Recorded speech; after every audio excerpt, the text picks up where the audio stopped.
Okay, good evening, everyone. Welcome to the April 28th, 2021 meeting of the Rotterdam Town Board. Ms. Marco, would you please call the roll? Mr. Christo, Present. Mr. Gittarelli, Present. Mrs. Miller Herrera, Present.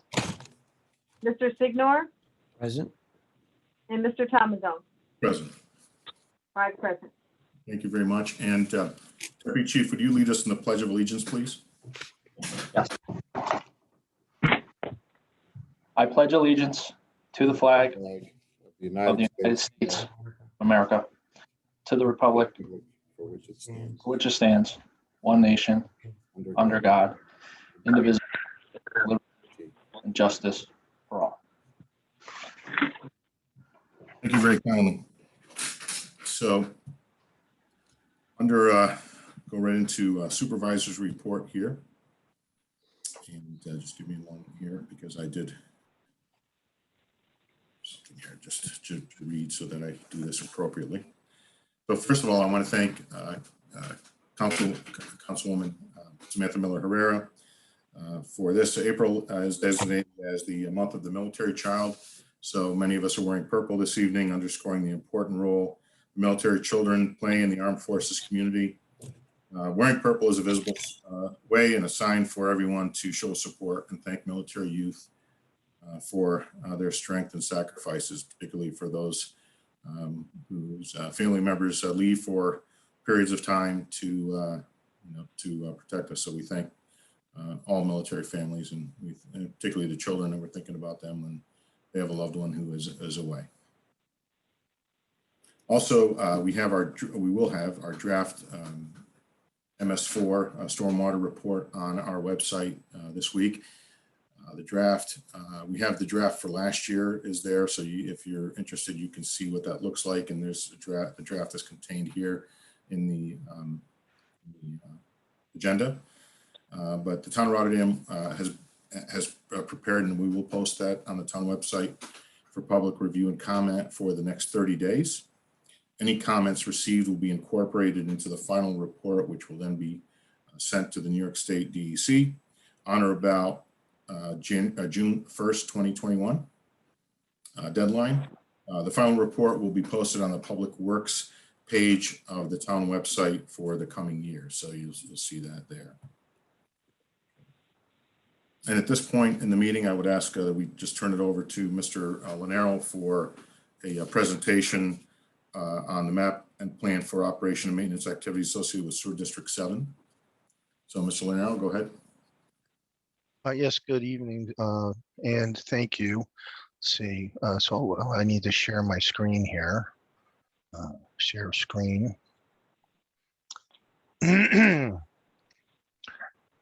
Share. And I'll open up this PowerPoint presentation. Good evening. I'd like to provide a brief presentation for the map and plan related to Sewer District number 7. The map and plan is intended to address some improvements related to increased operation and maintenance activities within the district.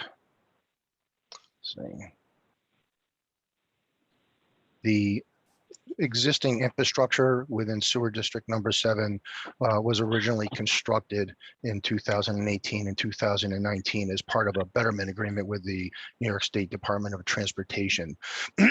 As part of the improvement project, there was a pump station constructed on 4th Street. The pump station included pumps that were sized for the flows that were originally anticipated for the Sewer District number 7, and realizing that there would be future extensions, the pump system that was included was intended to be upgraded at some future date. Currently, Extension 1, Whispering Pines, Extension 2, Carmen Road are both in the process of being designed and bid for construction, with anticipated construction to be completed in 2022, which would then allow connections to the systems within those respective extensions to be advanced. Flows from both of those extensions will ultimately be conveyed to the 4th Street pump station. And in addition to extensions 1 and 2, extension 3 has been approved by the town board and is currently advancing through the approval processes with an application pending before the New York State Comptroller's Office. Following approval by the Comptroller's Office, the system would be designed and bid and constructed with an anticipated completion date in 2023. So as a result of the advancement, all of the extensions into the Sewer District 7 system, the 4th Street pump station will require some upgrading to accommodate the increased flows over some period of time.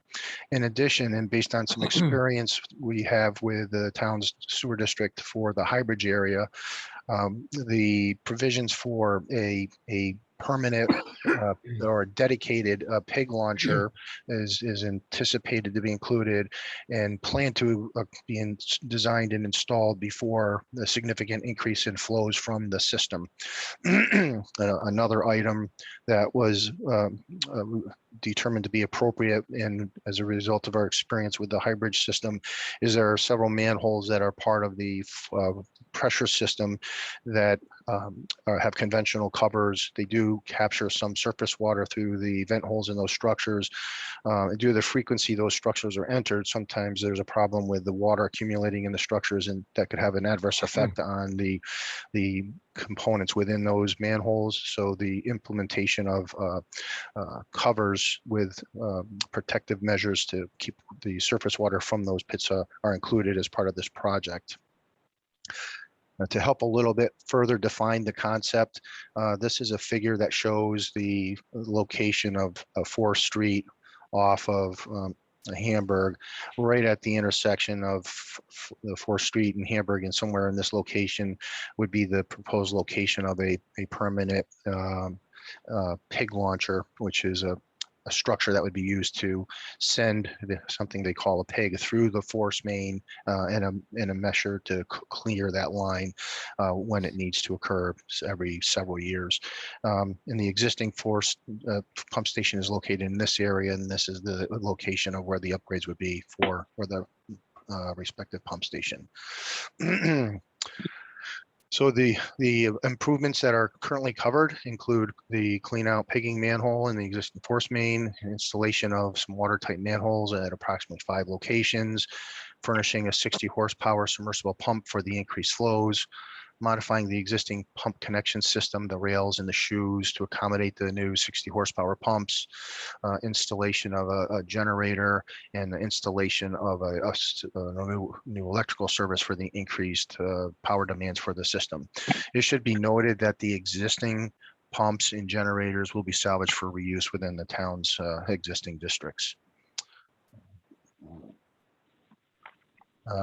What will be the cost? The estimated project cost is $780,000, a portion of which would be funded by the amounts currently returned under the betterment agreement, which is approximately $300,000.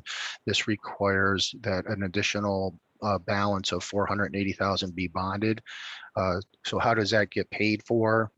If it's based on a 30-year loan at 2.75%, the annual principal and interest payment is $23,700 and change.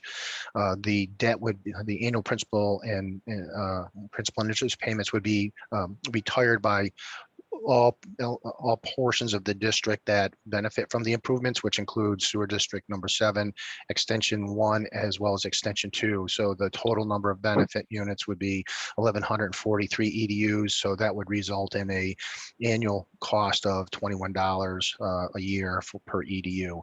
Once extension 3 is approved by the comptroller, that would increase the number of EDUs by 256, yielding almost 1,400 EDUs benefiting from the improvements, and that would reduce the cost to about $17 per year. The next steps, town approval via New York State Town Law 202B.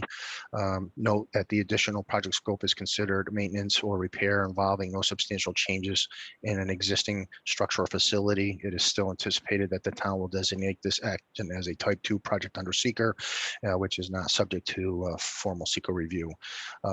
Following the acceptance of the map and plan, the town will be available to advance a bond resolution can pursue or perform professional services for design, permitting, and construction phase services, and negotiate a contract change order for a project that's currently out to bid to include these additional items of work, such as the force main pigging manhole and watertight lids, and then commissioning this work once the work has been completed by construction. It's a pretty simple process that we're going through, but if there are questions, I would be more than happy to answer them. Hearing none, or if there are questions that come up, people want to ask later, our office would be more than happy to answer them. So I just have one question. Sure. So it was anticipated that these pumps we would outgrow these pumps when they were put in. Did I understand you correctly?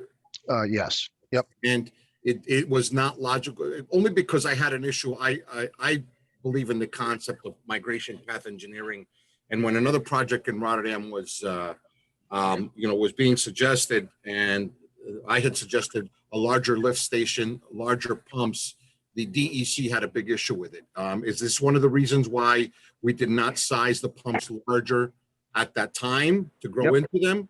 Exactly. So the pump station has to operate under certain parameters relative to pumping peak hourly flows, pump cycle times per hour, and the flows that would occur over a period of time are very low flows, because as we're starting, it's very low, and then it would build up over a number of years, getting the connections made and having the flows actually be realized. So you want to have the pumps in the pump station work on what you call a system curve that is based upon the flows you're going to see, and then as those flows increase, then you make improvements to the pump station to accommodate the increased capacity. Where the planning came into play is the wet well for the pump station and the force main from the pump station from 4th Street all the way to the city of Schenectady and its connection to the city's gravity sewer was sized to accommodate up to a little over 500 gallons per minute. But the current operating capacity of the pump station is just shy of 200 gallons per minute. So as extension 1, 2, and 3 come online, those flows will go significantly above 200 and up to the 500 and change in operating conditions. I think I got a little too technical there, but I think I answered your question. Yes, you Yes, want to. you did, because people could look from outside in and say, "Hey, why didn't they just put bigger pumps in at the time?" But I learned it's not that simple. Yeah. Unfortunately, you couldn't put pumps in that 500 gallons per minute capacity in the beginning and have very little flow coming in. The pumps would be kicking on and off, and wouldn't operate properly and be very inefficient. Let's see. Anyone else have any other questions for Mr. Lennero? And you said that these pumps are salvageable at other locations? Yes, we've tried to unify the types of pumps that the town's using in Sewer District 7 and its extensions. So the pumps that would be removed and replaced can be salvaged and reused at other locations that have similar operating conditions. So I'm sorry, go ahead, Evan. if there's a pump with an issue somewhere else in town, we could possibly use one of these pumps over there if the parameters match. Exactly.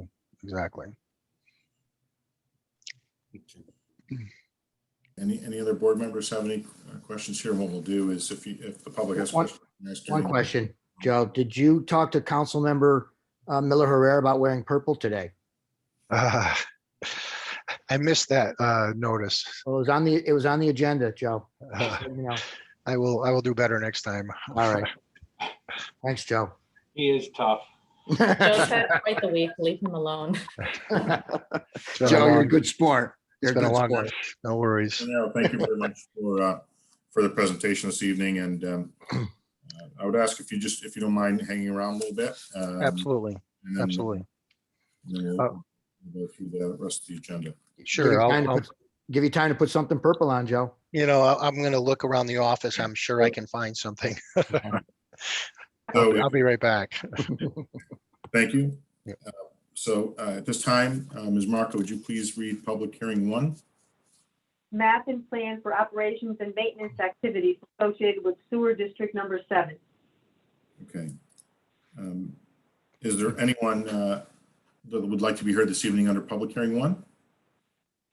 Hi, Mr. Supervisors. Jack Dotson, 1311 Cipriana Terrace. Go ahead, sir. Thank you. Just a couple questions for Joe on this. The location of this pump station being on 4th Street is next to obviously a residential area, including a recreational area, the Carmen Park. Any consideration for odor control here, considering we're going from what was going to be a small lift station in its day before all these other districts came into fruition? And now it's turning into a very large pump station, and a little concern regarding odors at this location and complaints from the public.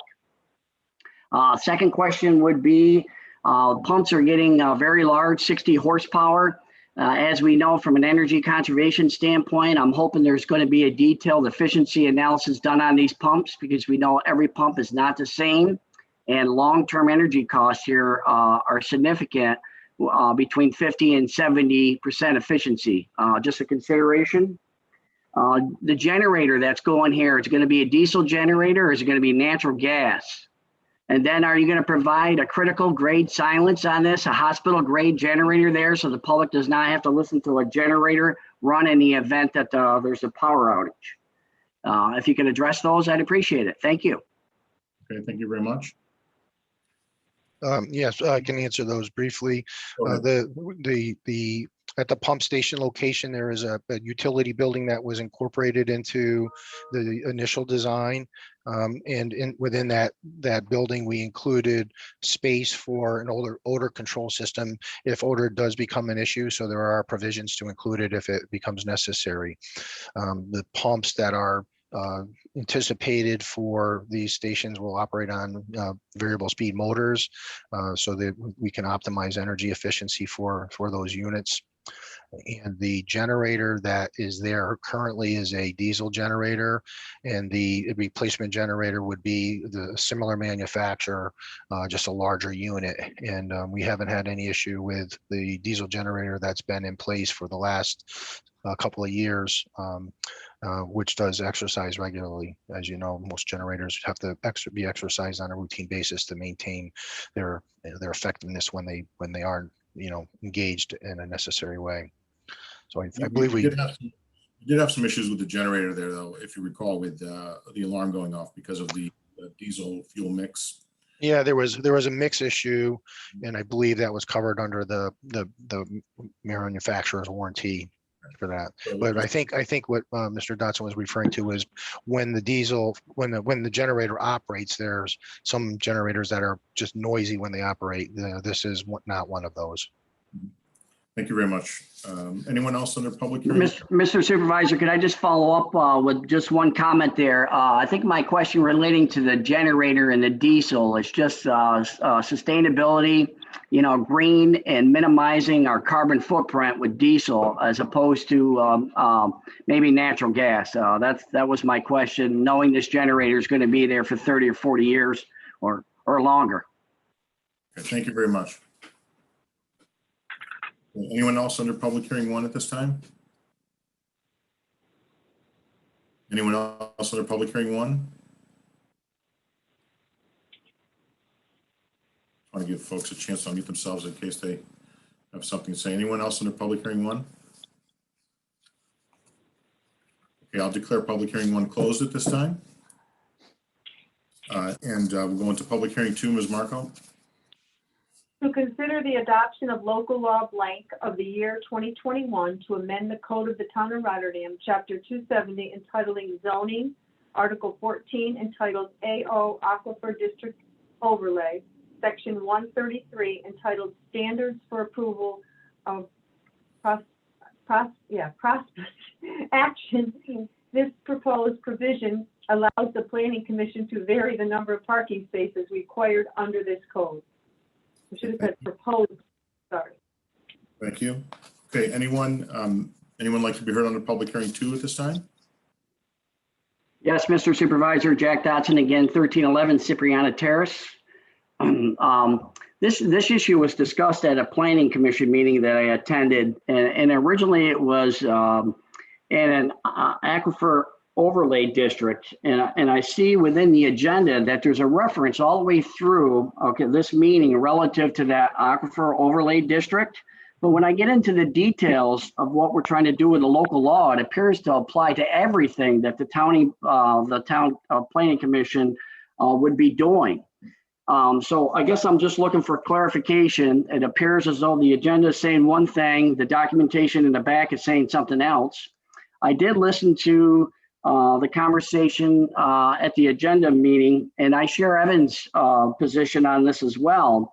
It just seems to me that this is being left open and it's kind of arbitrary. I have a little concern with the consistency of this over time. And if we go and look at our codes, we do have indeed a very detailed 6-page reference, table 1, for parking already. And I realize that this is for minimum, they're minimums. So my concern again is continuity between boards. And if we read the seeker that's in here, it's authorizing and giving authority, okay, to the planning commission for them to waive, modify, or reduce off-street parking requirements set forth in section 270, 149, and 150. And table 1 is in those sections that clearly states what these are. And it's being left up to the planning commission at any time under their discretion to determine what they're going to do for parking. And I'm just concerned that from developer to developer, that we're not going to see consistency that we already have in our regulations. Thank you. Okay, thank you. Anyone else in their public hearing too at this time? Yes, Mr. Supervisor. Go ahead, sir. Can you hear me? Yes. Yes, I can hear you fine. Can you hear me? I can hear you. Yes, I can hear Can you. you fine. hear me? Yes. Okay, this is Mr. Godlewski speaking. Yes. Before I get started, I want to make sure, did you and Mr. Christo get the email that I sent out on Monday Yes. on this issue with the Planning Commission? Yes, I did. Yes, I Because did. I have reviewed. some board members, some board members had a hard time opening it. Okay, I'm not going to read what I put in there, but the public should know that I sent you 278, which is a 6-page document on the zoning table for parking. I also sent the board a link to Colony and Guilderland. Now, why did I do that? Because they have probably the biggest commercial and more development than any other town. And what I expressed to the board was to review their plan because they are updated, ours is outdated, and by giving the Planning Commission, and Mr. Dotson hit the nail right on the head, the authority. And I heard Mrs. McGurl's comment, well, they got to use the table as a guide. Well, a guide doesn't mean they're not going to change it. I was on the Planning Commission for 5 years. I've had many projects, and the two big things that determine whether a project's going to go forward is parking requirements and seeker. And the issue here is, yep, it might have been written 55 years ago, or 1955. 1955, most people didn't have a car. Now, a lot of people have 2 or 3 cars. We're in a mobile society, okay? And if you look closely at Table 270A, you're going to see that there are some businesses that the Planning Commission has sole responsibility for setting the number of parking spaces. The other thing that Mr. Dotson mentioned, and I put it in the bottom of my letter, I don't have any authority, you people do. If you decide not to table this and you go on to pass it, I would strongly suggest that you put an exclusion statement in there that the Planning Commission cannot alter parking or off-street parking in the Aquifer Overlay Zone 1. We all know why we don't want to have any problems in the aquifer. I don't know where, I heard your comments, I don't know what position you're going to take. But I strongly suggest you table this item. Thank you. Okay, thank you very much for your comments. Anyone else under public hearing 2? Anyone else under public hearing 2?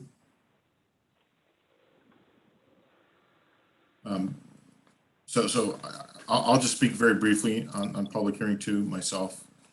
And that's to say this, that again, as we stated earlier, the zoning board has been the body that has approved these variances and has never declined one that I'm aware of. And again, I'll stand corrected on that. The issues regarding the aquifer protection, we have the Schenectady County Intermunicipal Watershed Board projects that come to the town have to go, that are in zone 1 in particular, have to go before them as well or through the county for approval as well. I can assure you that that we are going to do everything we can to protect the aquifer, as you know. I think we have a good record on that. I think that all the boards, in my opinion, that have served in Rotterdam have been very cognizant and passionate about protecting our water supply and improving our water supply. I don't see that as an issue. The other thing I'd just like to say, the reason that it talks to Aquifer Overlay District is because there's zones 1 through 4. So I'll just say it like this, as you come uphill from our water plant and really the river, the zones go from 1, 2, 3, 4.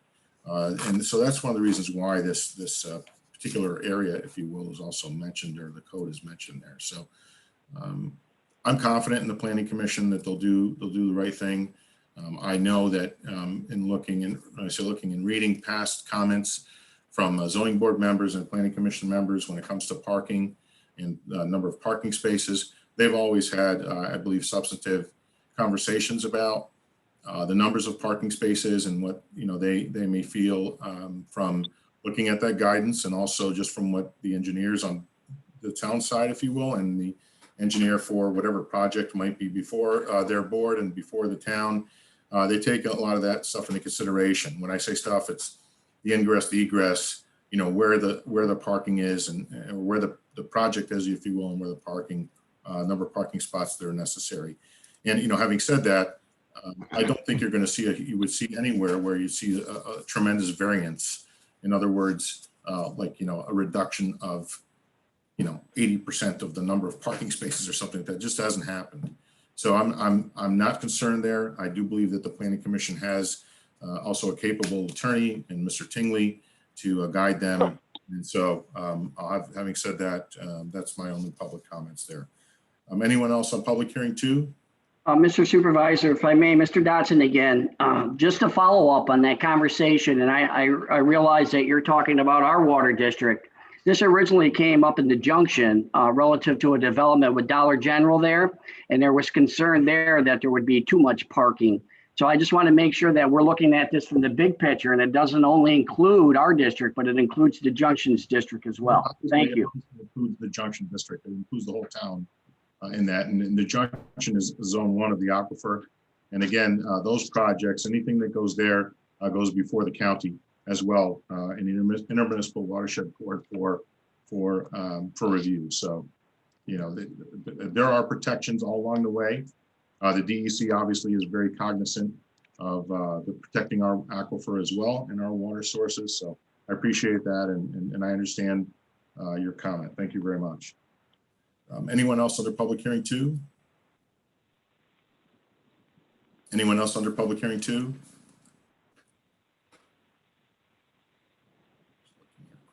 Okay. We'll declare public hearing 2 closed at this time and go into public hearing 3, please. To consider the adoption of local law blank of the year 2021 to add to the code of the town of Rotterdam, chapter 270, entitling zoning, article 32, entitled moratorium on short-term rentals.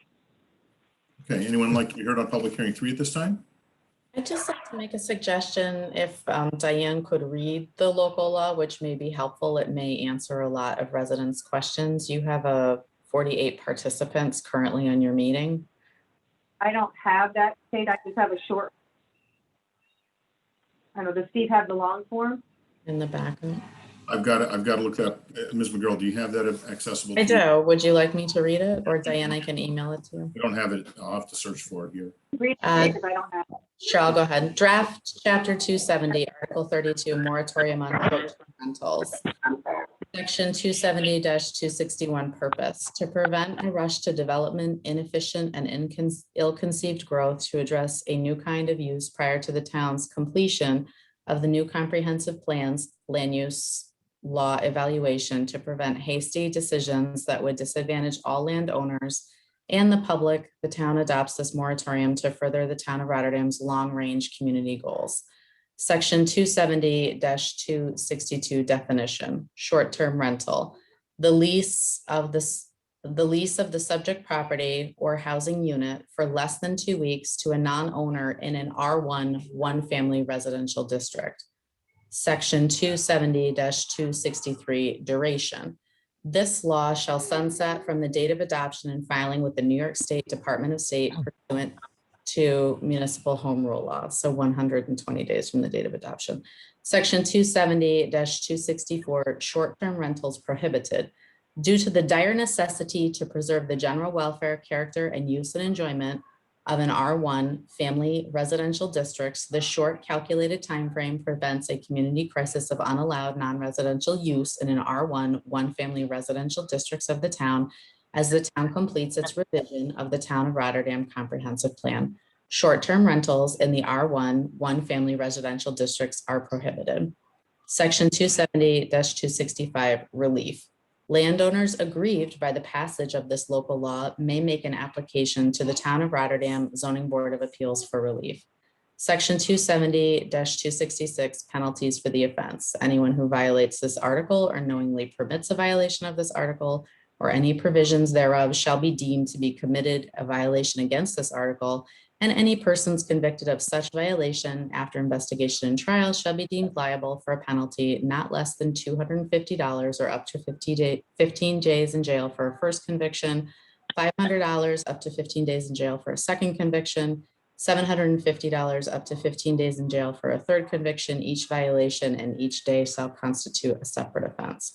And I would just note that that's necessary to include because the zoning code has massive penalties. Your statutory minimum fine for a violation of the zoning code as it currently exists is $1,000 up to $500, and the jail time is 6 months. So you definitely, if you move forward with this legislation, would need a penalty, I think that's lesser than that, in order to demonstrate that it's not an actual criminal act. It's a quasi-criminal act because it's a violation, not a crime. Okay, thank you very much. Okay, anyone like to be heard under public hearing 3? Yeah, I would.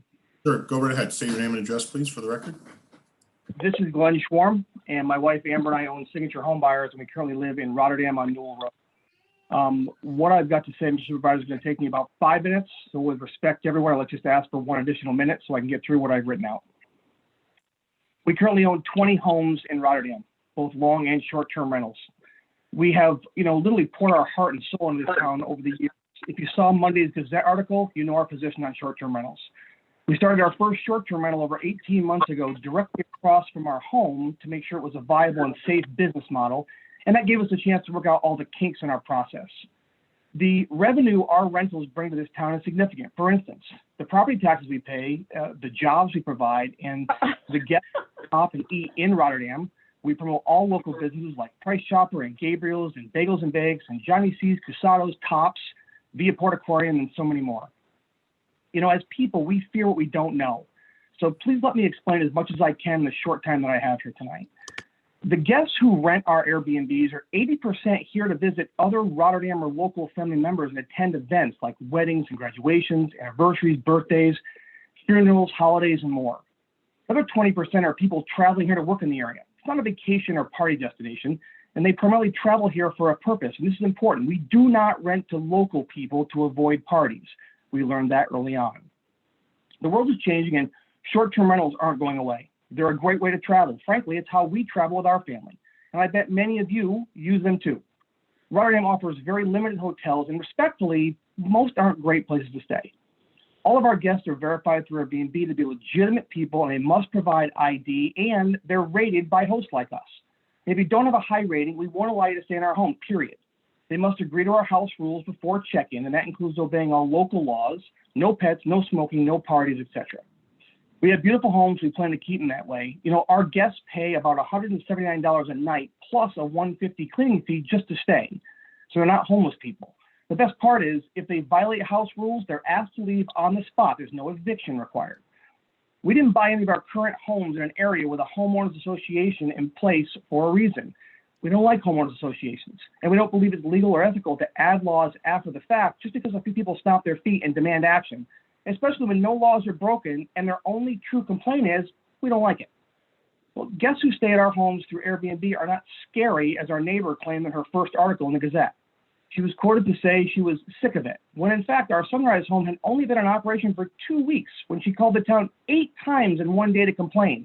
And that was literally our second guest, and hence here we are discussing this topic tonight. We were accused by neighbors at your last meeting of trying to sneak this by the town, when in fact there's no law in place forbidding this. So that's not accurate. As a local business owner with integrity, I take issue with that comment. I also heard it said by one of our neighbors that it takes only one bad person for it to go bad. You know what? I totally agree. Same thing is true for anything in life. Let's look at serial killers. You always hear the neighbors say, boy, I had no idea. He seemed like such a nice, quiet guy. I think we're making an issue where there is none based on pure fear and no facts. The fact is, nothing has happened in over 400 of our bookings here in the capital region. And the truth is, whether we know our neighbors or not, doesn't matter. The mayor of Scotia, Tom Gifford, who is a fan of our work, called and asked us a couple months ago to spend time with his board to explain our business model, which we did, and be happy to do with Rotterdam if asked. This only came about because of a very outspoken, loud, complaining social media warrior neighbor who simply did not like the Airbnb next year. Again, no laws broken, but we also discovered she only complained when certain types of guests were there. And because of that, and what happened here on Sunrise, I think it's a much bigger issue at play that I didn't want to mention to the Gazette. Now, in her Gazette article, Diane Boland, who claimed she was scared to let her kids go outside, I'm quoting, well, that sounds pretty bad, right? But may I ask why? Were they brandishing weapons? Were they doing drugs? Were they threatening her in some way? Were they acting crazy? She said the last board meeting that she didn't know them and that her only protection was a small fence. Really? Protection from what? If they were not threatening in any way, and she even went over to talk to them to see who they were, why be scared? Or the real question is, what's the way they looked? What about she and others that they assume based on people's appearance? You know, our next guest, this is disturbing, was a very nice black family who were recorded by someone driving by in a white car, making them very uncomfortable, so they called to let us know about it. That was only a few days after the frantic calls to the town from Diane and her neighbor. Really? Is this how we treat people staying in Rotterdam in this day and age? How would you feel if you were treated this way the next time you travel with your family? Recording people is only asking for trouble, and I bet she went there to not just to verify her concerns about, or to verify her concerns about being an Airbnb, not just to meet a new neighbor, as she claimed. Our town says Rotterdam, a nice place to live. Is it? Or just if you look like us? I'm really disturbed that this might be happening in a town that I have poured my heart and soul into improving for the last 15 years. And if it's happening, you as leaders of our town and us as residents need to stop, because we're better than this, and we should act like it. It might be important to consider the real reasons for these constant complaints when nothing illegal is happening. We only own 6 short-term rentals in Rotterdam because this town can't sustain many more.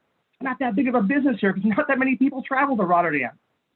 I think you should be very careful not to allow cancel culture here in Rotterdam, where a few people who scream the loudest and are clearly connected to town government get their way. That's not how most of us want to live, especially when this is based 100% on fear and made-up scenarios and not facts of any kind.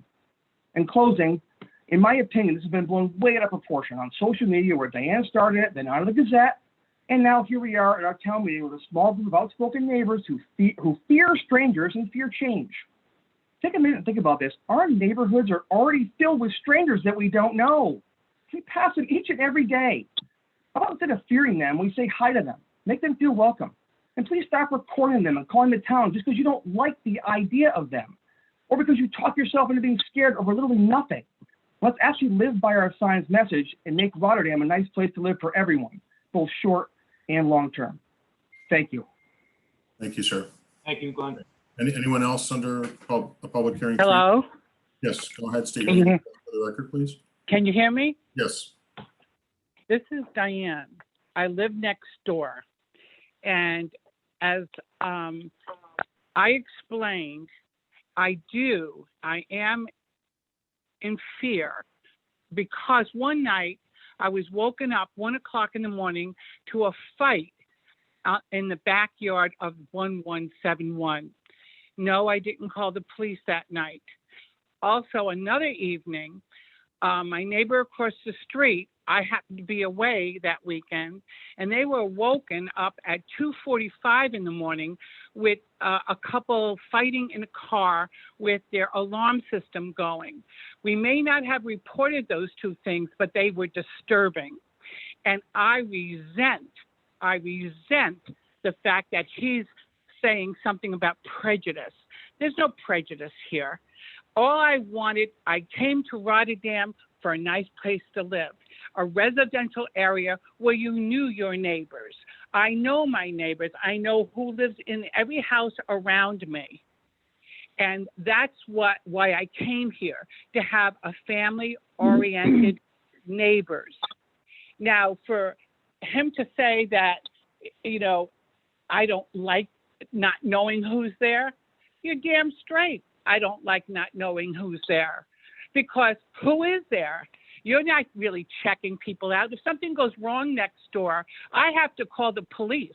I don't have your number to tell you that the windows are open next door because your rules are not being followed because they're smoking outside the windows.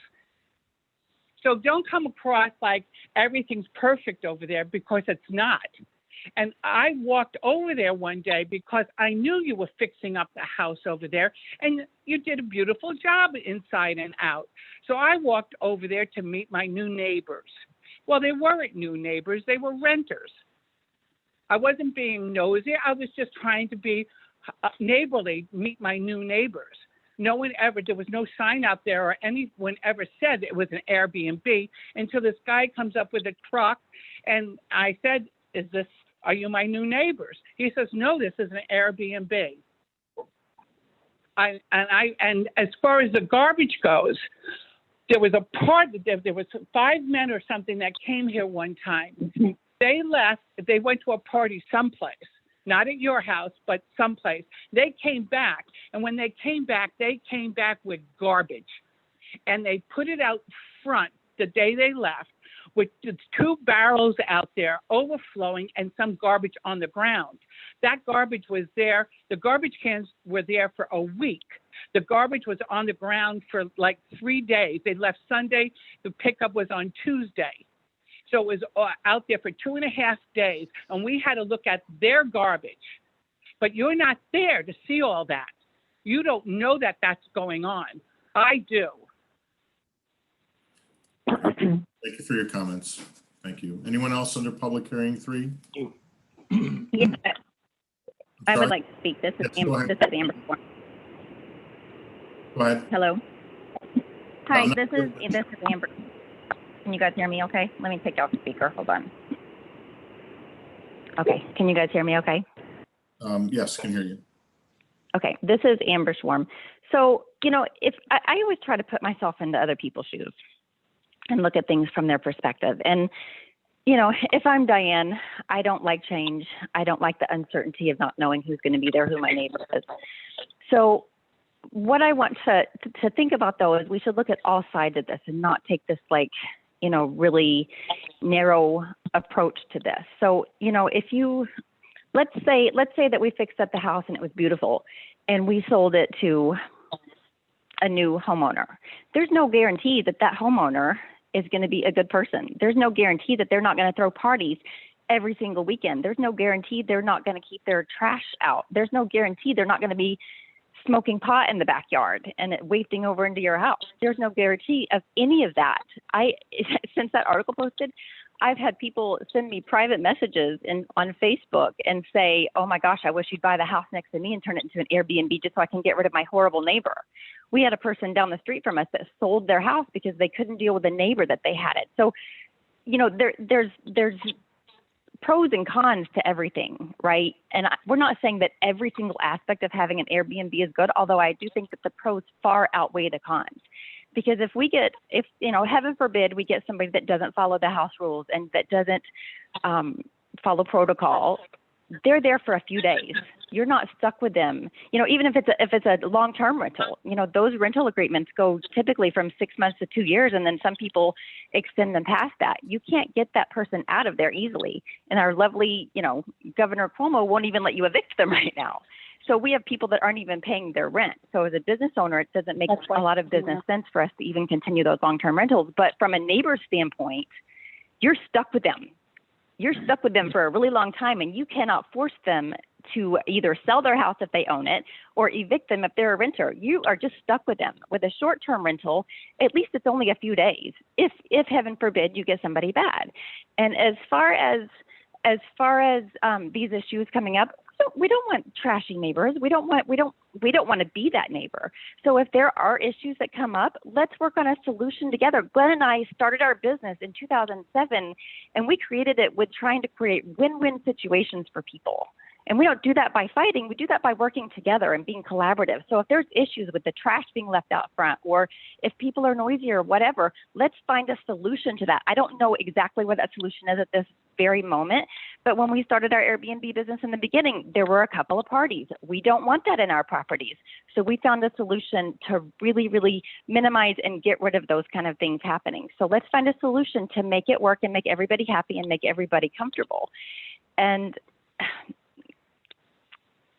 I know I went on a rant there, but you know, not every neighbor is a perfect neighbor either. I mean, good Lord, I drive around Coldbrook and there's some houses in there that look atrocious. And I can't imagine that their neighbors like having that as a neighbor either.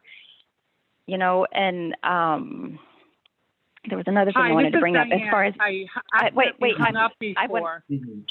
to bring up one other point here, and that is that, you know, as far as people saying, I know what's going on in my neighborhood and I know what's going on at my street all the time, and I don't like people coming in and out of it. I see on the Facebook groups and on the Ring alerts almost every single day that, you know, hey, on my street, my car got broken into, or hey, somebody stole the package off of my doorstep. I guarantee you, those are not people that are coming in here for Airbnbs that are, you know, renting houses to come to their family's wedding or their family's funeral or their family's graduation that are doing that kind of nonsense. Those are local people that are right here in our town that are doing that sort of stuff. So yes, there's a pro and con to everything in life, but I do think that the short-term rentals provide way more pros, and let's work together to find a way to fix any solutions that are potentially a con. Thank you very much. Thank you. Hi, this is Diane again. I'm sorry. Excuse me, one moment. Can you hear me? Yes, I can, but one moment. I just want to say something. While someone is speaking, this is universal for all of us, even for me, I'd appreciate it if we could just, you know, wait until that person is finished speaking, and then I'll ask for the next person so that we don't have folks talking over each other. Okay, I appreciate that. You spoke already. I'll give you another minute if you like. And I think that was 242, I think, because I wrote that down. So whichever phone number ends in 242, I think you spoke once already. Is that? Hi, Steve. This is Diane. Yep. Mm-hmm. I apologize. I hung up my phone by accident. But yes, I was getting a little emotional there, and because, you know, it may be good for them. They just want the business, and that's all it is to them, is a business. This is my life. This is my camaraderie with my neighbors. You can't have camaraderie with somebody that's coming and going, and they don't know what's going on there all the time. They want a solution. Yeah, they want their own way. But the economy, they say they're giving to the economy around here. Have them pay their taxes first. Because the economy around here, I mean, from what we can see, there was a bunch of beer cases on the back porch. But as far as that goes, what else is around here besides a few restaurants? Yeah, they might go to weddings or something like that. That's fine. But this is a family life neighborhood. We have kids walking up and down the streets. We have people helping one another out, looking out for one another's houses when they're not there. You're not going to get that from a neighbor who is here for a weekend or a night. That's all I've got to say. Thank you. Okay, anyone else in the public hearing 3? Can I have something I'd like to say. Excuse me. I'd like to speak, please. If you give me one moment, I'm sorry. 292, the number ends in 292. 266 got interrupted a couple of times. If it's okay, I'm going to let that person speak first and then I'll come back to you. Okay? Thank you. 266, go ahead, please. Hi. Can you hear me? Yes. You can hear Yes. me. Okay. My name is Donna. I live across the street from Diane. My problem is they want to solve things, yet they did a disgustingly verbal talk show on WGY bashing Diane yesterday morning, which is unprofessional. They posted an article, which he just read pretty much word for word. I'd like to know just a couple questions. Where's that $20,000 that the county made in Airbnbs? Where does that go? Who gets it? And another thing is the revenue here, they're going to restaurants, Tops and possibly Armando's are the only ones open. I live across the street. I see what goes on over there. I'm worried for Diane. I can protect myself. Other people can too. Yes, we don't know if they sold the house, who would get it. We get that. We understand. They did a wonderful job on that house. It was a horrible situation. They never came to us. Instead, he just went on and he bashed us. And then to run a business in Rotterdam and threaten that they're going to sue if you go along with the moratorium. They're going to sue? What kind of people work like that? That even makes it so worse. And they don't pay their taxes. Their taxes have not been paid. All right. And all I know is from 2019, there's $10,000, $10,500. So what revenue are they given? These people don't leave this house. They come in for overnight, and there's no race card here. There was 5 white guys. There. Okay. Am I racist? It just makes me mad that they can do this to people in the town that they want to work with. Thank you. Thank you very much. And I'm sorry, I don't like the tone, the tenor of what's happening here, but, we have to allow for public comment, privilege of the floor. And the phone number in 292, you wanted to speak, and I'm sorry. Steve, you have other people who have not spoken that are unmuted. 292 did not speak. That would be me, 6292. Previous. And 2022. I didn't see that. Okay. Am I able to speak? 292, go ahead. Yes, please. Hi, my name is Lisa, and I own a property on Adams Street off of Curry Road. In listening to this, I can certainly hear, both sides. But I'm a real estate agent, and I'm an investor myself. And so I guess, there are advantages to having Airbnbs. I've stayed at several myself. Excuse me. I stayed at one in the Catskills. And what did I do? I stopped at Dunkin' Donuts. I got coffee and something to eat. I stopped and got gas. I went to the Woodstock Museum down there and had lunch and saw a concert and, stopped at the local flea markets there, and I spent money. I deposited my cash into their local economy. And that's what people do when they stay at these places. I was quiet. I minded my business. I didn't bother anybody. I stayed to myself. I didn't cause any problems, and I left. I would encourage the residents there who obviously have some valid concerns to try and to try to come to some kind of resolution that's workable for everybody, because it does add to the local economy when people come and stay. And that's all I have to say. Thank you. Thank you very much. Ms. McGurl, I'm going to let you control this. You saw someone that I did not, maybe was on the other page in my screen. Someone else that wanted to speak. Previously, the number that first unmuted ends in 022. That person had unmuted themselves. Perhaps they would like to have an opportunity to speak. Yeah, 022, thank you. Mr. Supervisor? Can you hear me, Mr. Supervisor? Mr. Godlewski, I can hear you. Can you hang on? We're trying to see. 022, did you want to speak during this public hearing? Yes. Go ahead, please. Hi, my name is Kim Quinlivan, and I live at 15 Wedgwood Avenue. We live directly behind Signature Home Buyers office that Glenn and Amber own. We've lived here now for 20 years. And if you remember, there was that horrible green dilapidated house that, you know, the town couldn't do anything about.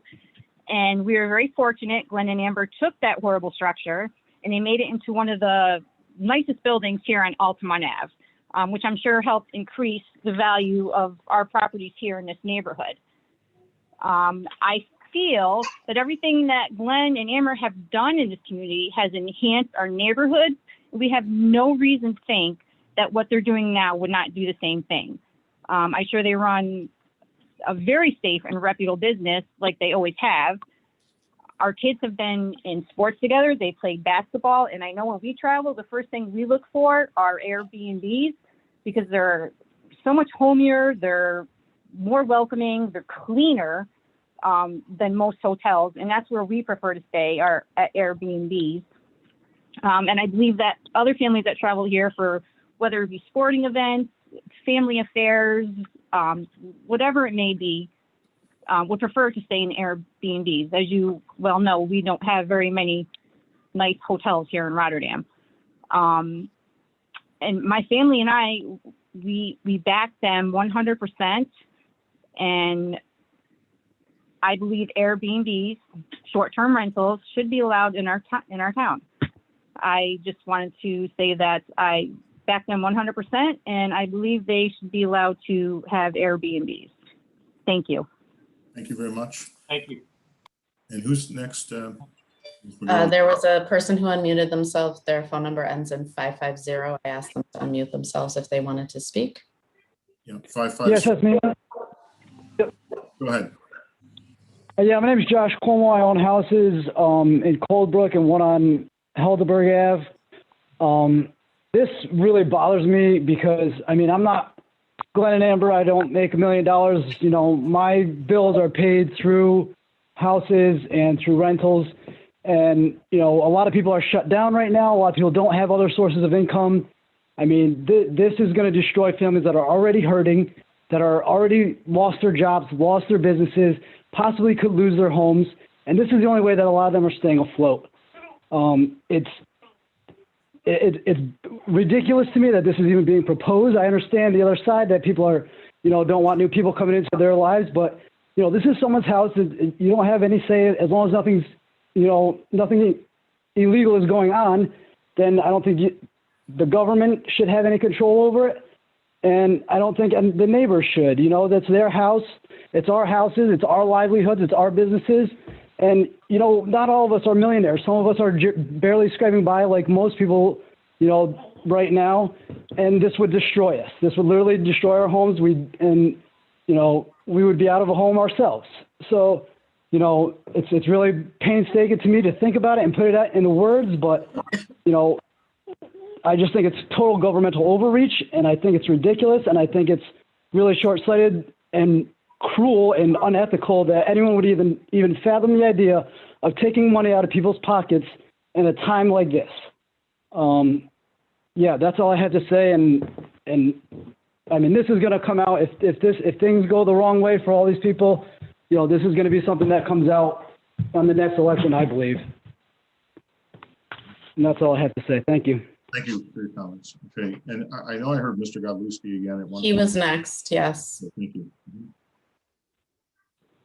Go ahead, Mr. Godlewski. I heard you there.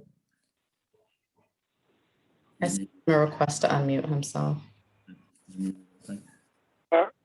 you hear me, Steve? Yes, I can. Yep, go ahead. I mean, I know that area well. I lived over there for 18 years. The only question that I have, okay, and correct, and I remember the board discussed it at the last meeting. Am I to assume that Airbnbs are not in our current zoning? And if not, how can we pass a moratorium for something we can't control by the town code?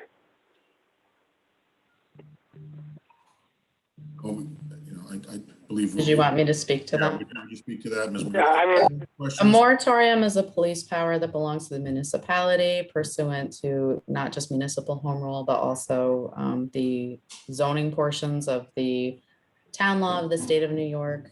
Certainly, there are instances where it's not an exercise of a police power, but rather an exercise of a zoning power.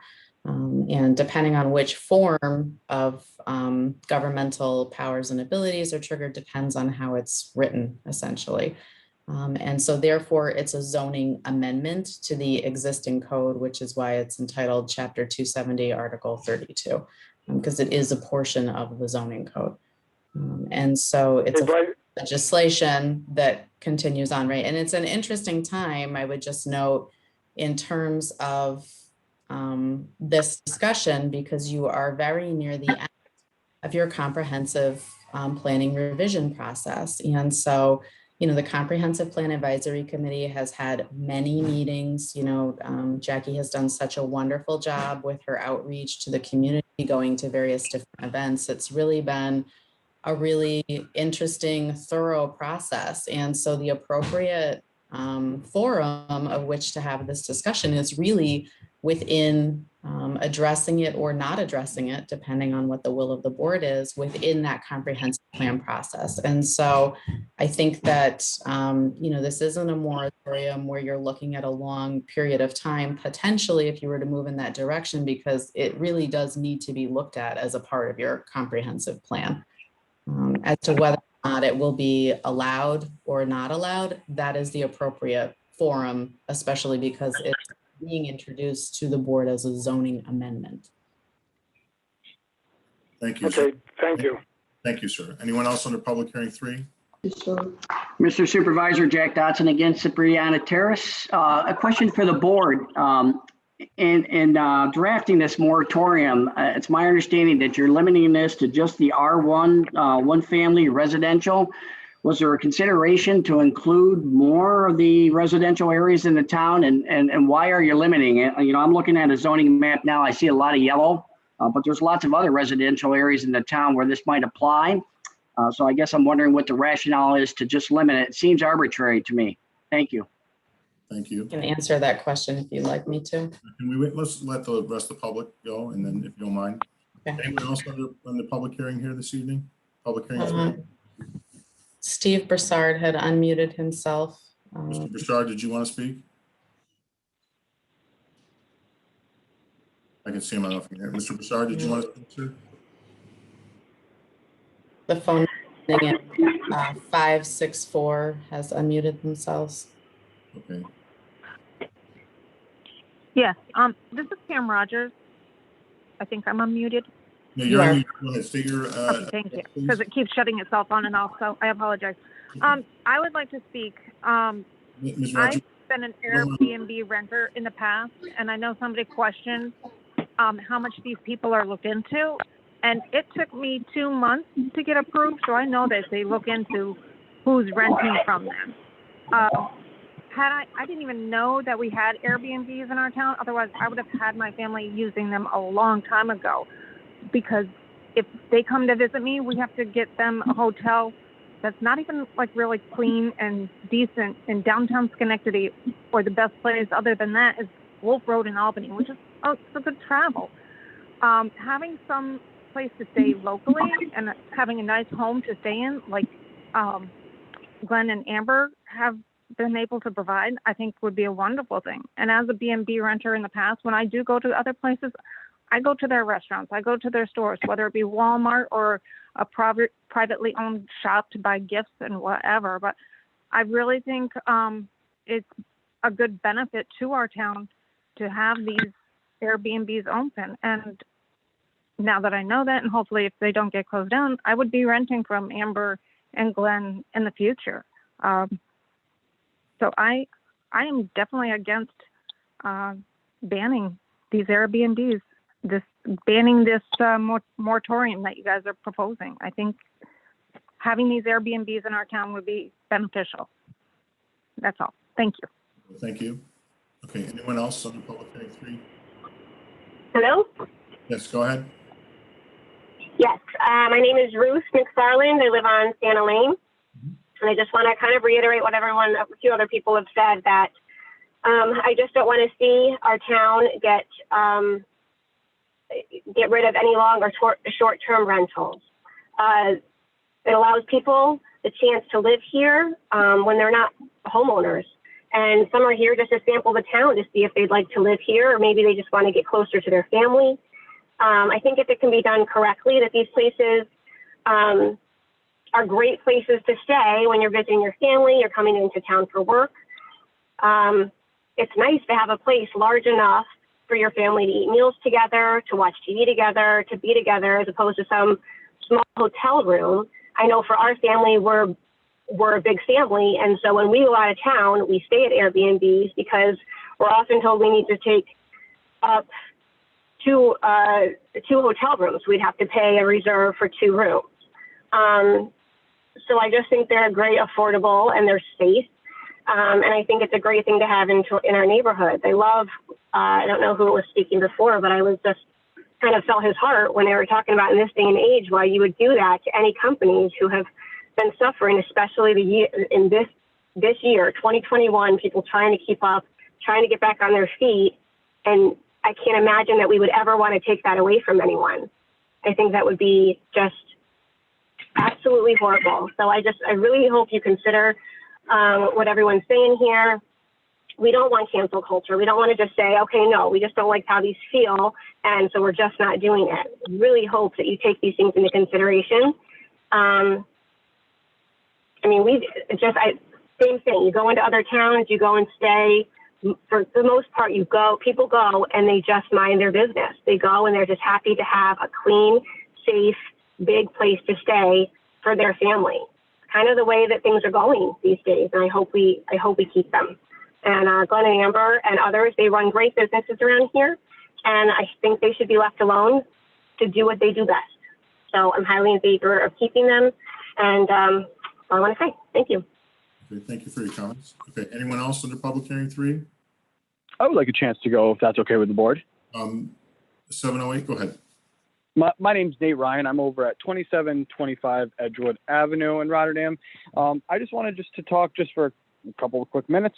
I'm personally a strong advocate for the local Airbnbs, as was previously, actually at this point, I'll kind of reverse. I can just share some of my personal experience. Growing up in this town, I've made a lot of great friends. I've got to know a lot of local business owners. I can also tell you that my family for 10 plus years before I had moved out was victim to just cruddy neighbors for around 10 plus years. Anything that you can think of happened, from paintballing cars to trash over my parents' fence. It doesn't need just to be an Airbnb to cause an issue. It can be your neighbor that you are actually stuck with that isn't actually being monitored, the whole 9.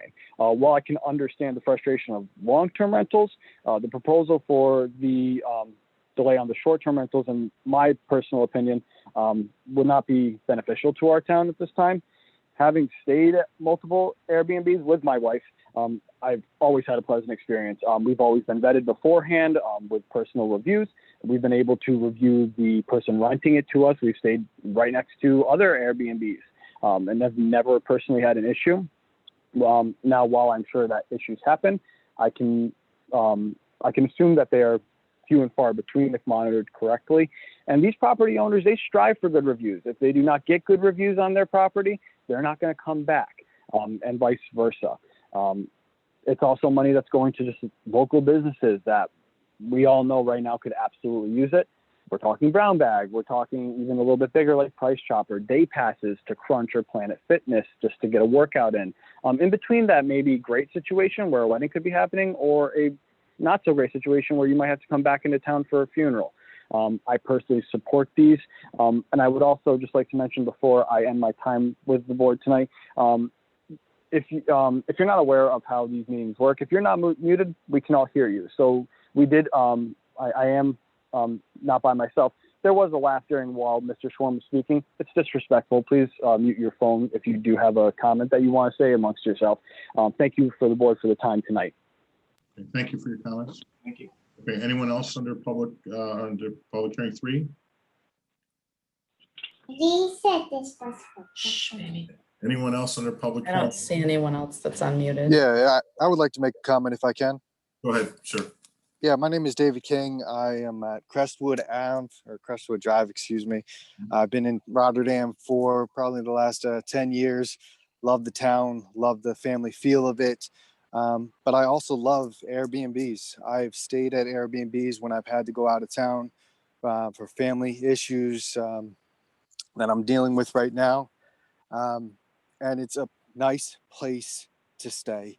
I have a family of 5 of us, and to stay in a hotel room for a long period of time, a week, 2 weeks, as I was that I had to do, it's just not. It's not convenient. It's not suitable. But an Airbnb is a nice place to stay, and being in a community like ours, for somebody to come, I want to do that. I want to stay in a nice community. I want to have neighbors that I can look out and wave to, even as a guest. That is something that I would love to do.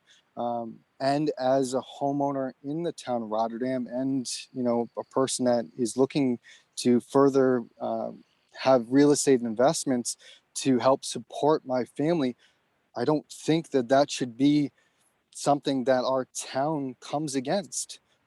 For short-term rentals. Where does it stop? Let's go long-term rentals next to stop that, so we don't have them, because we have the potential. Let's stop actually other people from building. Let's stop everything now, because people are going to potentially have some bad neighbors. Yes, it happens, and we have ways that we try to limit that and stop that.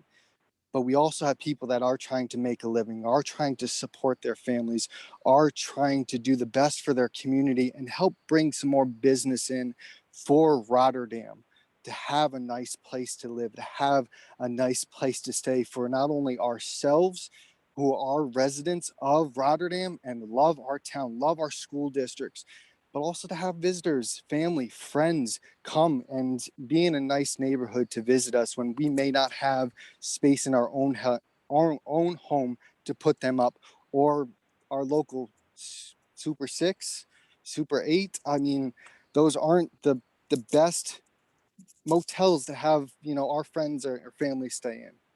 I'll put my time up. Thank you. Thank you very much. Okay, anyone else under public hearing 3 this evening? Hi, I was wondering if I could jump in. This is Rebecca Ryan. I live on 29 Miles Standish Road. I just wanted to add something. I've got a little different perspective, and after listening to a couple of the people in the beginning, I just want to add that we live in this very cute little community in this neighborhood. We've been here now for almost 15 years, and for 12 of those years, we were tortured by neighbors living next door that used to throw garbage over our fence on a regular basis. They shot paintballs at our cars. They threw dog poop in our pool. They broke into our home. And to top it off, they sold drugs on a daily basis at the end of our property in broad daylight. We prayed for 12 long years that they would move. While that was going on, we had neighbors across the street who were renters. They caused almost as much trouble, not quite as much trouble, but almost. And we used to have to call the police on occasion and hope that that would settle things down for a while here and there. So while I completely understand how Diane must have felt having Garbage lay around for 2.5 days. Very annoying. It's really annoying to put up with after 12 years. So when I hear people talking about people coming in and out, our family prayed that we would have an opportunity to have people actually pack up and leave and give that house next door to us a family or somebody living in it that could care about it and take care of it and not torture us while we just minded our own business. So when I think of long-term rentals, I think they could potentially cause the same problem. Short-term rentals, not so much. So short-term rental, somebody's any trouble, you can call the landlord, tell them, and something will be done about it, especially if Glenn and Amber own it. So right now, I just want to say that on a personal level, I've known Glenn for over 30 years. I've had the pleasure of knowing his wife for as long as they've been married. They're people of integrity. And if they set out to build a business model, it will be done properly, it will be done right, and it will benefit everyone around them. And I am sorry because I know that there's always little quirks and there's problems and things come up and neighbors get upset or aggravated. But if there's only one or two and they can kind of be talked to or they can be compromised with, I think that to stop something as big as Airbnbs in the Rotterdam area would be basically not just an injustice, but if this. Oh, you muted yourself. I don't know if you were. I'm sorry. I don't know when it stopped, but I just wanted to just throw this in that right now in Rotterdam, Airbnbs, they're going to become helpful. And if everybody can get on the same page and we can think of it as people coming into our town, that we can be welcoming and add them to our businesses, I think that's a good thing. And I want to add too that as a business owner, I absolutely see no more reason to stop the short-term rentals, because I believe that the local businesses in this past year have been so stifled that anybody that owns their own business does not need this added to their list of pains. So that's one more thing. I'm also just going to throw in, I have a family with 5 children, and when we call hotels, we are often told we can't rent 1 room, we need 2. We have adjusted our schedules and we've rented Airbnbs. The last time we used them, we did the same thing that all the other people who've spoken have done. When we travel, we stay in them. We use their restaurants, we use their Walmart, we use their gas stations, we use their, whatever we need, we use. So they actually they're helpful. And I would like you guys to really consider keeping all of this going in our neighborhood and making Rotterdam still a nice place to live. Thank you. Thank you very much. Thank you. Okay, anyone else under public hearing 3? Supervisor, I'd like to just wrap up with 1 minute if I could. This is Glenn. Mr. Schwarm, I apologize. If I could ask you to do it in less than that, 30 seconds, because I would like. That's fine. Thank you. I'll get right to it. I just want to clarify that with Diane and Donna, first off, I apologize if you've had any problems there. We would like nothing better than to work it out with our neighbors. We did not have a WGY interview, so whatever you're mistaking us for, it's imperative that you know that we didn't have an interview with WGY. So whatever you're talking about there, that was not us. And you asked why we would sue. We are not suing people. The only reason is because now the town is threatening jail time on our business. And that just doesn't seem appropriate. And I hate suing and I hate getting legal involved. So I'd much rather work things out with you so you can be settled and be happy and be content. And I will drop my number off at your house next door to me, and we can see if we can, mend those fences and go forward if that's open to you. But I will turn it back over to you. Thank you. And thank you everybody for your support tonight. My God, I wasn't expecting that, but thank you. Thank you. Okay, anyone else under public hearing 3? Our code doesn't address Airbnbs. These are obviously we'll call it a newer phenomenon, and what we're attempting to do here is just to have a pause to look over what it is that we have to do in order to have a process in our town, through our department for planning and zoning, to make sure that how should I say this, that we have a structure. Not to necessarily, when people are saying, to stop it, this is a pause for us to put things in place so that we can make sure everyone understands what the process is in town to have an Airbnb, which, people are comparing them to hotels, and that's a good comparison, frankly. With that, anyone else under public hearing 3? Anyone else under public hearing 3? I had a quick question, if I may. Your name and It's David King. Go ahead. How long would this moratorium be in place? So I can address that afterwards, if that's okay. Okay, that's fine. You can think of it. Anyone else under public hearing 3? Anyone else under public hearing 3? Okay, I'll declare public hearing 3 closed at this time. And we're going to move into public comment privilege of the floor. At this time, if anyone has any comments on any of the resolutions or anything else that they would like to bring up this evening, if you would, again, unmute yourself. And anyone under public comment privilege of the floor? Or Mr. Supervisor, Jack Dodson, 1311 Cipriana Terrace. 2 items. The first one, on the recent planning commission meeting, they had a discussion on Whispering Pines again. It's my understanding about 85 of the 120 homes in the residential section of this have been are sold. Just wondering, what is the status of the throughway permit for the crossing of sewer in light of all these sewer districts that we continue to do map planning reports on? Just wondering where that stands. In addition to that, we had a conversation regarding the litigation associated with the Carmen LLC. And I'm just wondering if the lack of approving this permit for this throughway is in any way attached to the Carmen litigation. In addition to that, if you guys could just explain the rationale regarding the town's position in hiring a public relations firm. And more importantly, I just think for the public is just dispelling the fact that, public relations firm is being used to insulate the board from the public and the press. If you could just expand upon that a little bit. Thank you. Sure. We sent the application to the state. I'll answer that quickly for the throughway, for the sewer line under the throughway. So that's in process ourselves. Because we had some authority there to do that. So that's out. And I don't know what the result is of that yet, but that's out there. Okay. So, and I'll address the public relations firm later in the meeting. Anyone else on the public comment privilege of the floor this evening? Mr. Broussard, are you trying to unmute yourself? Mr. Supervisor, can you hear me? I don't know. I don't know if Mr. Broussard was trying to unmute himself or not. Go ahead. Mr. Broussard, I can't hear you, sir. I'm sorry. Try pressing and holding your space bar also if you're on a laptop or a computer. That's not working. On the bottom of your screen, if you scroll down to the bottom left, do you see the mute microphone there? Is that the way yours looks, or no? If you're on a computer, I don't know if we can unmute you. I'm not sure how that works. I don't have any control here. I'm sorry, sir.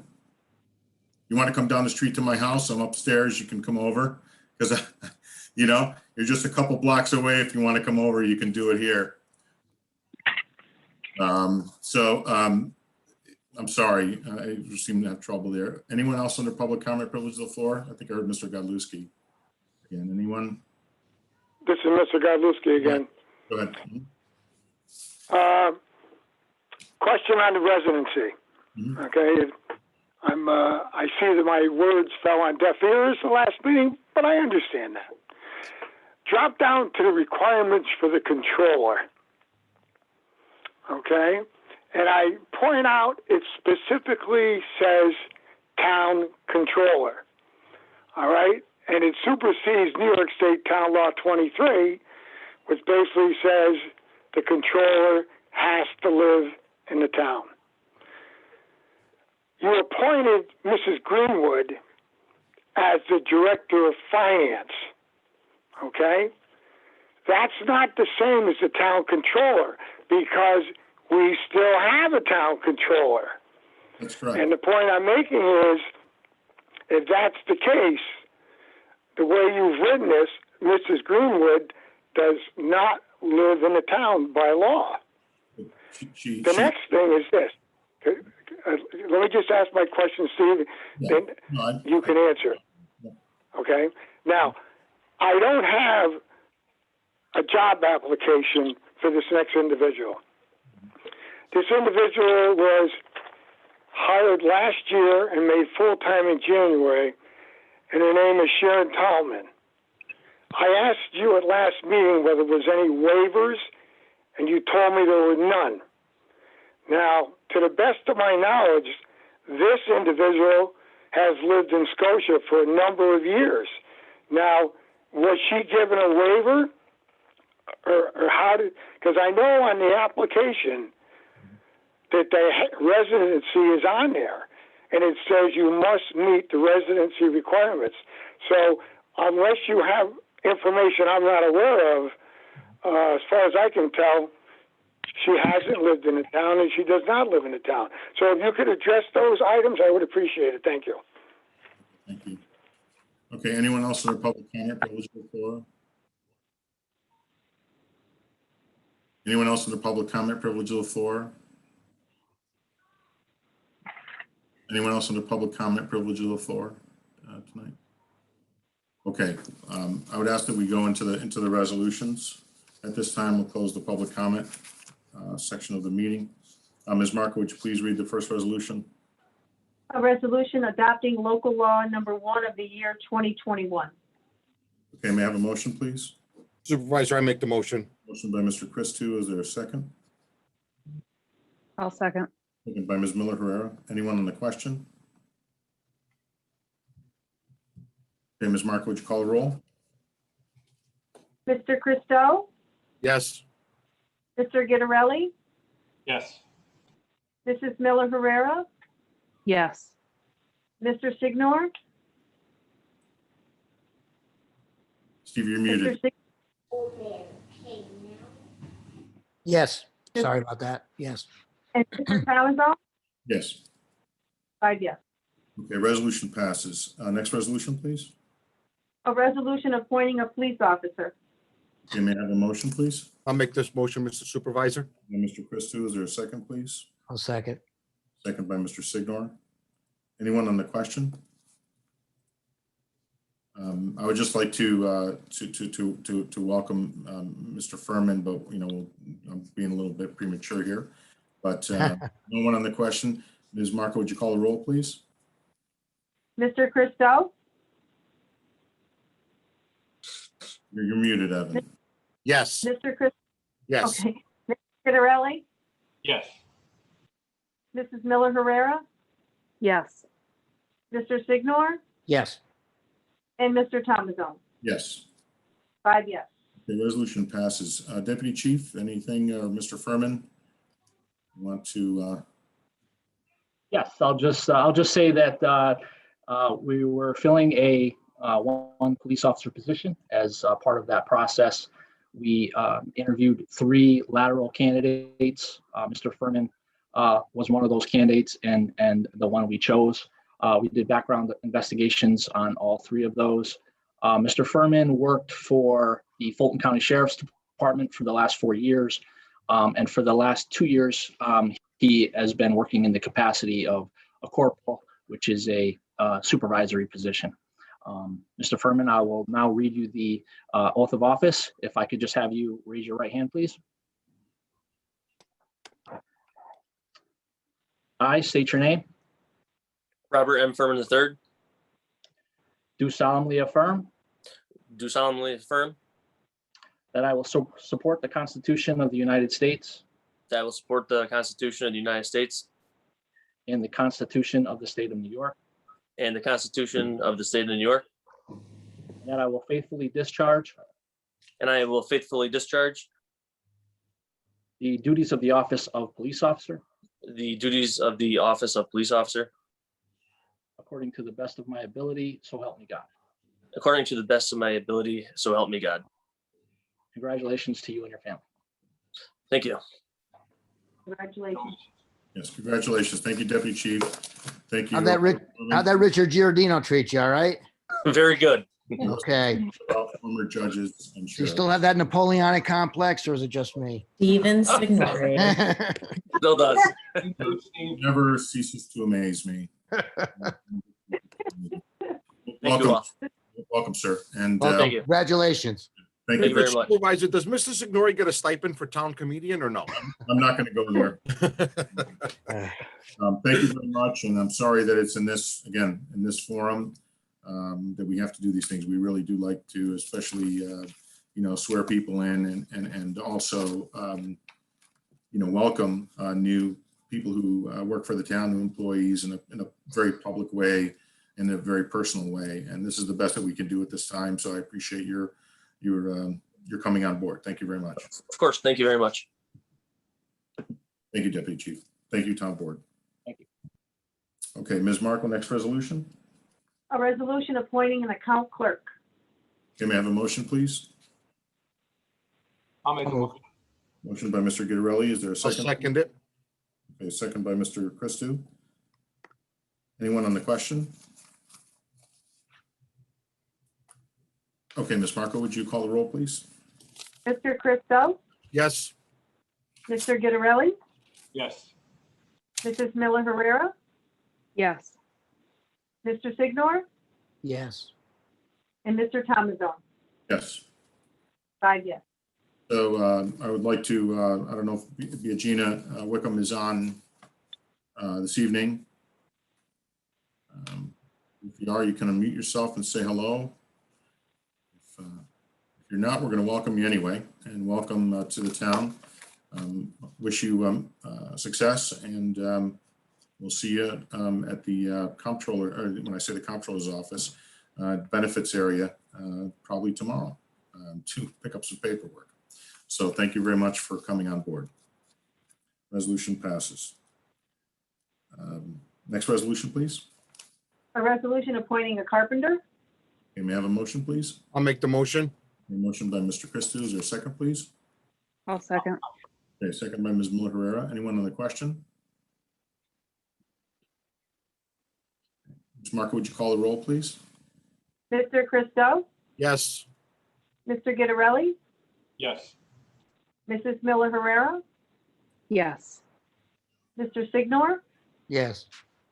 Mr. Tomazone. Yes. 5 yes. Okay, very good. And is Mr. Coulter on this evening? Not sure if he's on. Yes. You are. How are Yes. you? Well, Good. How are you? Good, good. Welcome aboard. I'm happy that. Thank you. Yeah, you're welcome. And we'll get together soon. You'll probably be getting calls from different council members, different department heads, but I'm going to ask you to please be patient and just talk to me for a couple of days before everybody else jumps on board to ask you what's a priority. Okay. So Sounds good. we'll get started as soon as possible. I welcome you aboard and thank you very much for coming in. All right. I appreciate it. Welcome. Okay, No comments, Mr. Signori? I made it. I was going to ask, if he freelances, because I got some things here, No, but no, that's I know that's going to send Steve through the roof, so I don't want to say anything. All right. Honestly, I just don't know what to do. I don't just, and I wonder. Okay, thank you very much and welcome aboard again. Next resolution, Ms. Marco. A resolution authorizing Letter of intent. Okay, thank you. Okay, is there a motion, please? I'll make the motion. Motion by Mr. Christou. Is there a second, please? A second. Second by Mr. Signor. Anyone on the question? Okay. I don't know who's making all that racket, but anyway. So this resolution has to do with the town approaching a property owner in the western part of town in order to potentially, and again, this is not for certain, but gives me the authority and to work with the board to purchase a large parcel of property in the western part of town for a large town park. It's been a long time coming. So that's what we'll be working on here.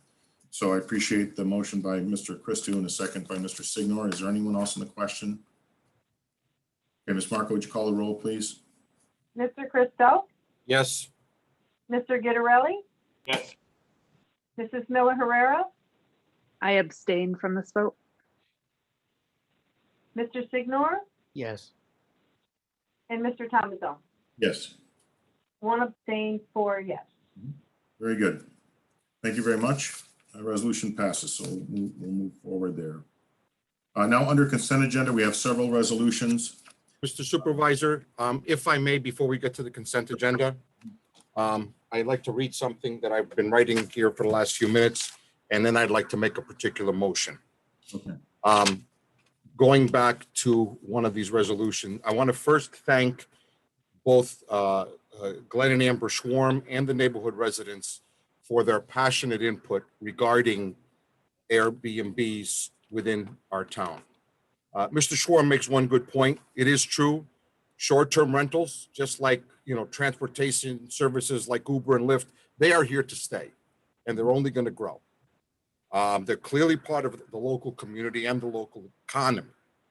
But as with anything new, a municipality has a responsibility to make sure all the aspects of this opportunity, and it is an opportunity, are taken into consideration, and the community is prepared to embrace it. I'm not a big fan of moratoriums, especially if there's not a closed number of days attached with that moratorium. This moratorium would allow us to fit the short-term rentals into our comprehensive plan. Either way, this is not a ban. Nobody is proposing to make it a ban. I would not be in favor of a ban. And at this point, it does not affect long-term rentals, nor would it have anybody's support if it did. The charm of Airbnbs is allowing the visitor into the neighborhood feel, embrace our neighborhood. And yes, I do see the benefit, okay? I get leery of terms like cancel culture. I get leery of terms like government overreach, because I don't believe this is what the intent of this resolution was. But having heard so many various inputs, so much input, both for and against, I would make a motion that the resolution declaring lead agency for the adoption of local law, I'm assuming this is the moratorium on short-term rentals, be tabled until next meeting for 2 reasons. Number one, to allow us as colleagues to discuss this a little bit further, to make sure that people understand that Airbnb is here to stay. I am in support of Airbnbs, but I think it warrants a little bit more discussion, and perhaps we can even come up with some guidelines, or at worst, I would only be in favor of considering a very short-term moratorium, if any. So having said that, again, I make a motion that we table the resolution declaring the lead agency with the adoption of local law in the year 2021 to add code of the town of Rotterdam, titled in zoning, Article 32, entitled Moratorium on Short-Term Rentals. I make a motion, we table that until the next meeting and have some opportunity to discuss it both amongst colleagues and amongst both sides of this equation. Okay, so we have a motion by member Mr. Christou to table. Is there a second for table? I'll second. Guidarelli seconding to table. Okay, on the question before we vote, I just want to say that the intent here was for a short moratorium. The intent here is to also have our comprehensive plan committee look over this issue and do what they can to fold it into our comprehensive plan. I did not anticipate that we would be debating this issue, frankly, more than, I shouldn't probably put a number of days on it, but very long. And what I mean by that is that by what I'm saying is that in other communities around us, north of us, south of us, et cetera, they have rules in place, a process in place to allow for Airbnbs. Now, the concept of Uber and Lyft, really, that has to do with transportation. We wouldn't necessarily have anything there to do outside of maybe some other, other states may allow municipalities to tax those things. I don't know how that goes. But again, this is about trying to put into place a process so that we would allow Airbnbs where we could allow them, and have the comprehensive plan committee and others basically, have us time, and to give us that time, Mr. Christou, to do that. I think tabling this the word mistake is not accurate. What I mean by that is just going to delay more action, I think.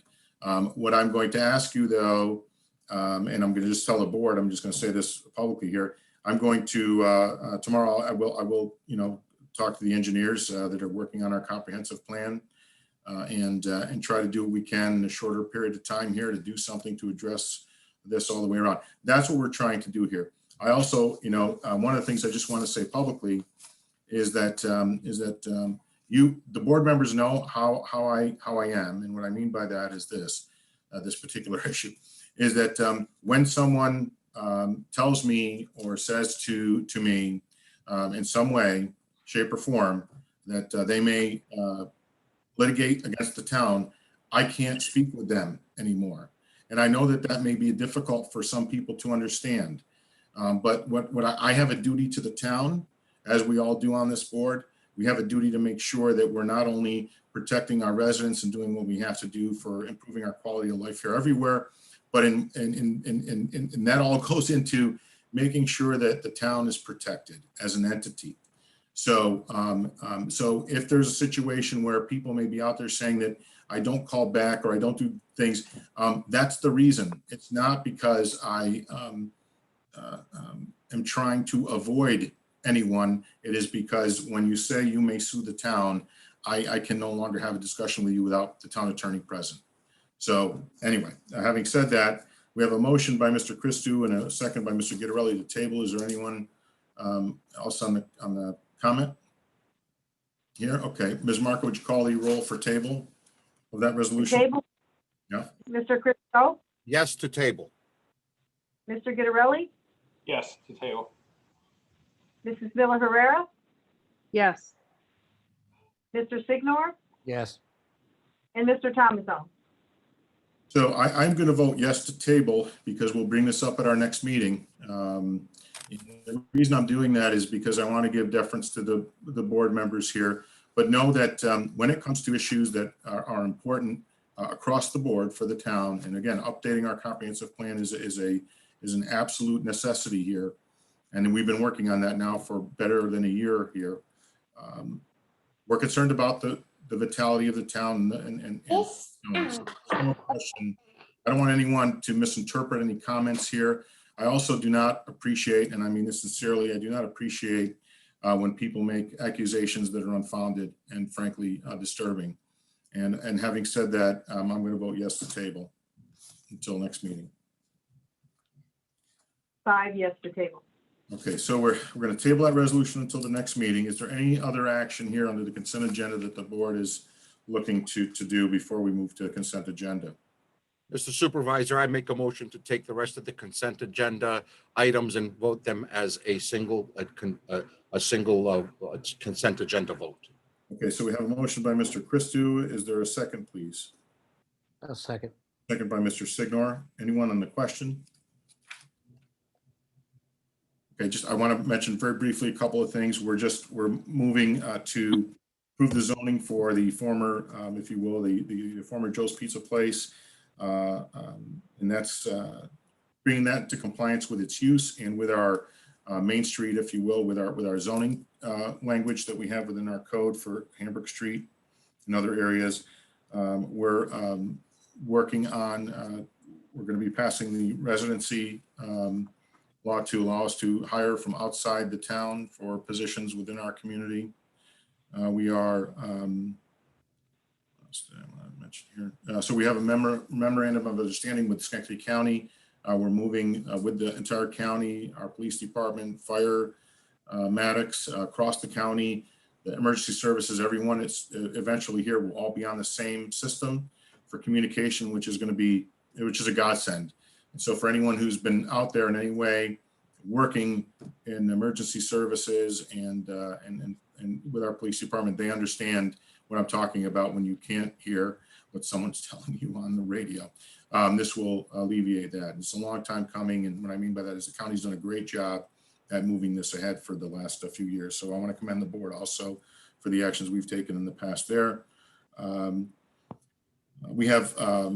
We're going to be calling for bids for brush composting and removal. That is because we have a machine that is way beyond its expected usable life.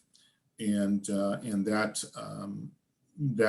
brush composting and removal will go out to bid. Will basically, I believe we're going to save money here. It's a good move that the board is undertaking here. And so that's going to work for us, I think. And then we have hiring a Cusack & Company for our audit and some other financial review that we need for the town. And then we're appointing Mary, Joe, Mr. Guidarelli, you want to mention? Yes, so Mary Bonatotabis applied to be on the Parks Advisory Committee. And she was there on Saturday at the Kiwanis Park during the Earth Day cleanup. And I'd like to thank her for that and thank her for volunteering her service to be on the Parks Committee. We actually have one more vacancy if anyone is interested in that. So, yeah. Thank you. Thanks. And we have a resolution appropriating parkland fees for purchases for repairs in our parks for equipment, and then adopting last town board minutes. So that's it. So we have a motion by Mr. Christian, a second by Mr. Signor to have the consent agenda. So we're going to vote there first, and then we're going to vote on the consent agenda. So Ms. Mark, would you call the roll, please? Mr. Christo, Yes. Mr. Guidarelli, Yes. Mrs. Miller Herrera, Yes. Mr. Signor, Yes. Mr. Thomason. Yes. So now we're going to vote on the consent agenda. Mr. Christo, did you want to make a motion? I'll make a motion that we accept the consent agenda as is. We have a motion by Mr. Christo. Is there a second, please? I'll second. Second by Mr. Guidarelli. Anyone on the question? Okay, Ms. Marco, would you please call the roll? Mr. Christo, Yes. Mr. Guidarelli, Yes. Mrs. Miller Herrera, Yes. Mr. Signor, Yes. Mr. Thomason. Yes. 5 yes.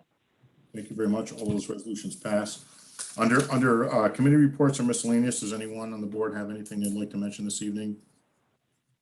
Supervisor, I'd like to mention the communication portal on our website. Our website is constantly changing. We're adding a lot of things to it all the time, forms. But more importantly, well, not more importantly, an important thing is we have a communication portal and you can register and receive notices from the town just by checking off what type of notices you may want to receive. There's also, you have the ability to lodge, what do I want to say, code enforcement complaints, report potholes. What was the other thing we just put on there? I can't think, but if you go to the website, there's a big green box communication portal. Really would like to encourage everyone to sign up for it, to stay informed on what's going on with the town. Yeah, appreciate bringing that up. We're going to keep mentioning that every meeting, I think, at the end, because it's important that we do that, I believe, so that more people know what we're trying to do with our website and expand access and so on. Anyone else? Steve, I just wanted it to be on for Ms. that. Marco, go ahead. I'm just doing an audio because the computer, my PC doesn't have a camera and I didn't know it, and then the notebook doesn't work. So I just wanted it to be on record that I'm just doing audio. That's okay. We're recording the whole meeting here, so we should be Some okay. people might. Thanks. Should be okay. Thank you. The only thing, a couple things. Tomorrow night we were scheduled to, when I say we, those of us who would go to the Fisher Cemetery with on Helderberg Avenue with our Rotarians here in town. We were going to do a cleanup tomorrow night, but it looks like we're going to get rained out. I don't have a date yet for that, but we will make that public as soon as we do have a date for that cleanup. The Rotarians want to get in there, and I've heard from several people who have family there at Fisher Cemetery and own plots, and this is a longer discussion for another day. But if anyone does have family in Fisher Cemetery, feel free to use our website and send. It's probably easiest to send an email to us through the contact us part there. And if you have any concerns or questions, please reach out to me. We do not have complete records for the cemetery. And so I would like, we'll be having some other communications here soon, but I just wanted to throw that out there. If someone is going there on a regular basis in particular, I would appreciate if you'd reach out to me through email. As far as public relations firm and so on. So, I'm going to say this: the town, we are moving forward in a lot of different ways here. There's a lot of infrastructure improvements going on. We have an opportunity now for a much more, I'll say, robust, comprehensive plan, and with that will come zoning classifications, zoning changes, language around Airbnbs, and all kinds of other things that we'll be considering. And then we'll have more public dialogue here over the next several months, which is great because that's what we all want. We want to have the dialogue and talk amongst one another, with each other, in a substantive way that we can make sure that what we're doing to provide for our community, survives beyond us, and that's what we're here to do.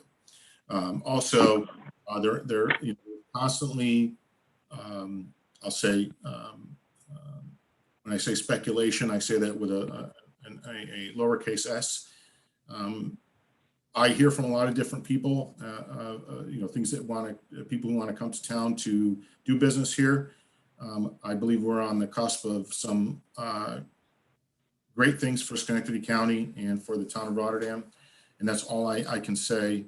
But over the next several months into the next couple of years, I think you're going to see some tremendous job opportunities and other opportunities here that will do more than just put Rotterdam on the map. It'll help the city of Schenectady because I believe they'll benefit, and it will also help the entire county. So I want to thank you for your patience there, and also just to say, as far as public relations firms go, many communities around us already engaged with public relations firm. We're not doing anything any different than others. What we're trying to do here is make sure that when we go out with press releases, when we go out with information that is going to affect, again, the tax base, affect the job opportunity, affect what we're doing here in our neighborhoods, that we do it in an effective manner, and that everyone hears the same message from the town. And it's not just me. I want you to know that it's from the town. So the entire board voted to hire the public relations firm. We are, I believe, unified on that because, those of us who, I'll say it like this, in times in the past, I've been, people have said to me, well, you knew this was going on or that's going on. And, I have to say yes. But as I said earlier, when it comes down to, the town and what we're doing here to make sure that the town is being, moving forward, I have to just say it like that. I have to be vague, that we're able to do so in a way that doesn't have a political tinge to it. We're here to provide for everyone's benefit. And so, some of the comments we heard tonight, frankly, were very good. And some honestly are concerning to me. And I don't want people to walk away from the meeting tonight thinking that that there's something amiss in the town of Rotterdam. There is not. I believe that we all share one vision for the town. We want to continue to have a town that boasts for its quality of life and that is protective of its citizens. And we have great workforce in the town. We have people in our community, in our neighborhoods. And to the point, we know each other. And I think that that's important. And again, if we know each other, then we need to be respectful of one another.